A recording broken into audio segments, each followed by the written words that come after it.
Dr. Sides. My name is Sarah Jennifer Wigington, but in class you know me as SJ.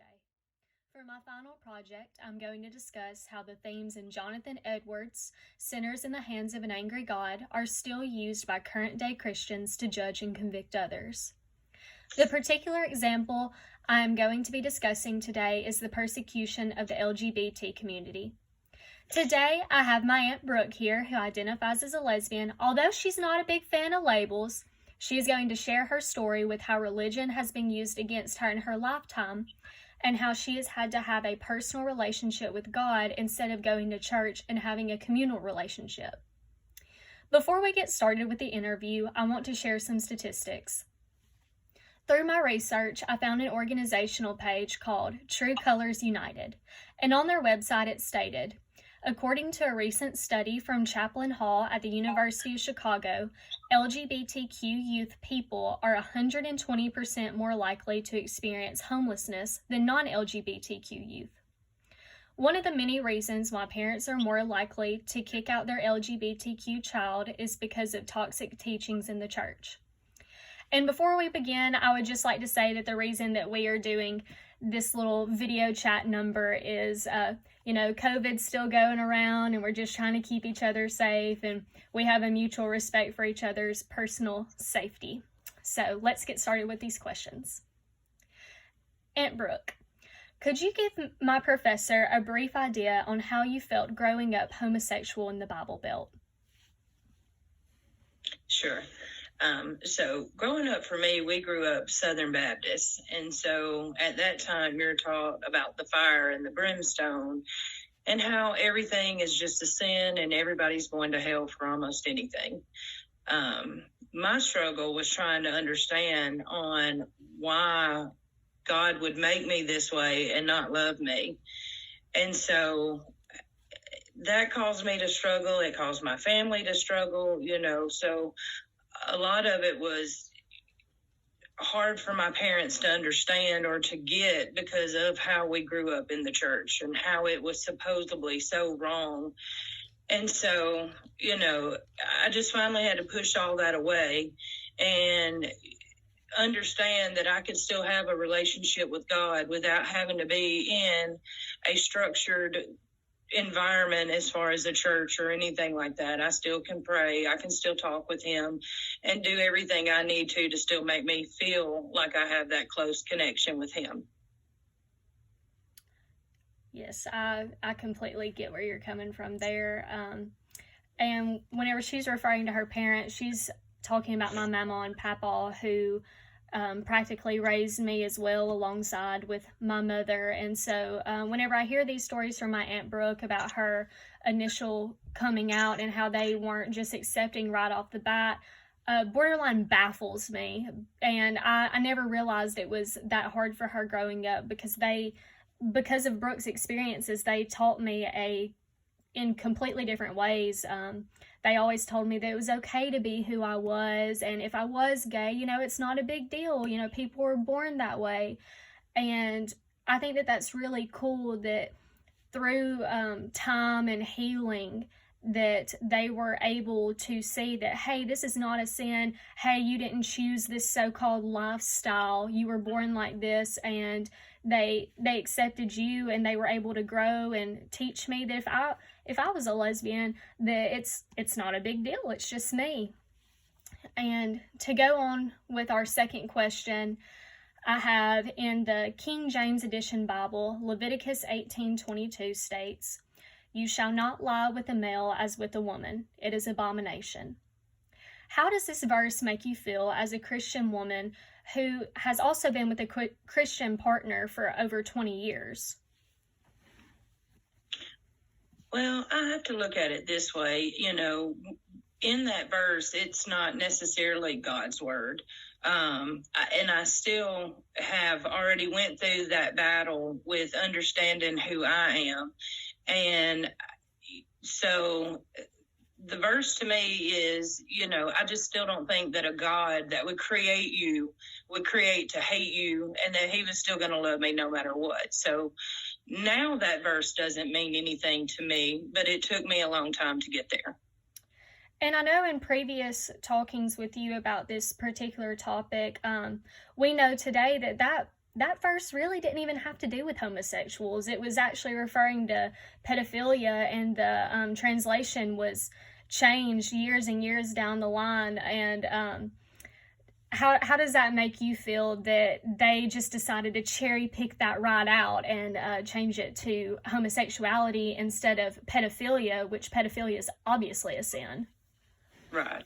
A lot of that, it just goes to show you that people are going to interpret the Bible however they choose. And when you have different backgrounds and viewpoints, then one verse that you may read, I may interpret totally different. So I think they pick and choose how to use those verses against people sometimes, versus actually showing how to care for somebody. It's okay to love somebody. It's okay to, help your neighbor out. It's not like we're trying to hurt each other. I mean, you just want everybody to be happy and be good to each other.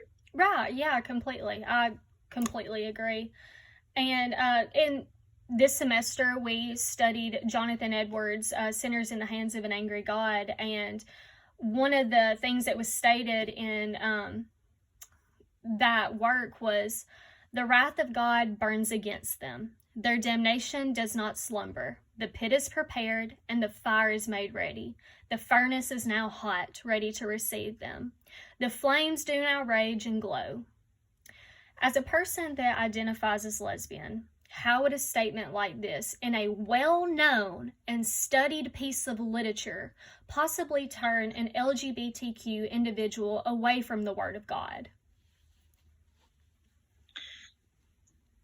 It's hard to ever imagine that you're doing bad just because of who you are.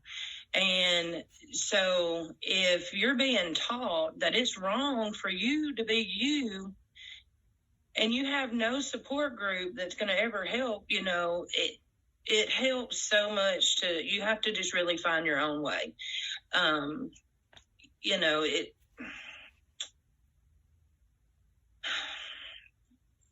It's just really hard. So it affects everybody so differently. So people should be more cautious of what they say, and they don't.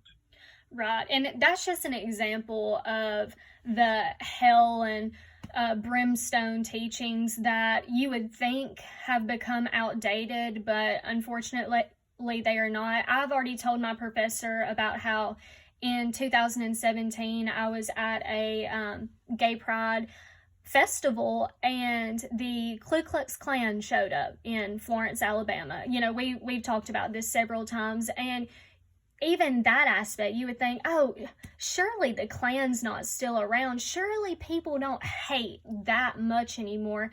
And then you just get shocked and you see something like that, and you're like, wow, why was I shocked? Why? Because there is so much hate. Is a learned behavior. Hate is, yes. If you're not taught these things, then you don't know these things. So until we get smarter and understand that it's not ever going to change. And that goes with anything that's hated in the world for something that's different, because most people are scared of what's different. Right. Yeah, completely. And this next question just kind of piggybacks off of the hell and brimstone idea. So, according to the Trevor Project, this is a organization that me and you both love, and they are an LGBT nonprofit organization. And on their website, I read that LGBTQ youth seriously contemplate suicide at almost 3 times the rate of heterosexual youth, and are 5 times more likely to attempt suicide compared to heterosexual youth. Now, why do you think that is from your perspective? Obviously, you are not the spokesperson of the LGBT community, but as from your perspective, how do you feel on that? And why do you think that is? Well, a lot of it is, it's still a lot of people still don't understand, like, well, I don't get how you could do that, or I don't understand why you do that. But you won't, because it's not you. So you can only understand what you know. Right. And so when you're struggling as a kid to find your way, and your way is different than everybody else's, and nobody is your support system, you don't do anything but go into yourself. I mean, luckily for me, I did have, a tough time early on, but as I got older and I was able to talk to my family, they understood better, but not everybody is prepared for that change and to understand. And so because they can't accept it, it only drives you to hate yourself, to hate everything around you, to think that you're worthless, to think you don't belong. Who am I? And so I think that's where a lot of that suicide comes from, is your sense of belonging and understanding it's okay to be you. Yeah, I could definitely see that with some of my friends that they went through similar upbringings as you, where they grew up in the church, but they were homosexual or transgender, and they seriously contemplated suicide whenever they were much younger. And whenever I was 13 years old, the last thing that was on my mind was suicide. But my best friend that was transgender, she is transgender, excuse me, at the age of 13, that's all she thought about, because she didn't think that it would get better. And that's the Trevor Project's mission statement, as it gets better. And it truly does. And you're a testament of that. And for our last question, I just want to bring it full circle. Now that we've discussed all the different variables that made you who you are today, what would you like to say on the differences on how you were brought up by Mama and Papa than how I was brought up? I know that I previously in the interview stated that it's like polar opposite, but does it make you happy to see that they have had a complete change of heart, and through that I'm able to be who I am and know that no matter what I do in this lifetime, that I will be loved and accepted? Well, it's all about learning. To me, most people don't know. So the more you talk with someone, the more you educate, most people are not offended for you to ask a question. And so once that line of communication was open and they started realizing that gay is not me, it's a part of me, it's not who me is, and they realized that I'm still just Brooke. Mm-hmm. And so after that, and understanding that just because of what you are doesn't define who you are, I think that helped when you were growing up to understand that it's okay to be different, and you don't always have to worry about what everybody else thinks. You have your own opinion, be happy within you. Mm-hmm. Well, thank you so much for coming on here and being so candid with me. I really appreciate it, and I know that my professor is going to really enjoy this, or at least I hope she does. Well, I thank you for picking me to be the one to help you out. All righty. I'm going to talk with you here later. Thank you again. All right. Bye.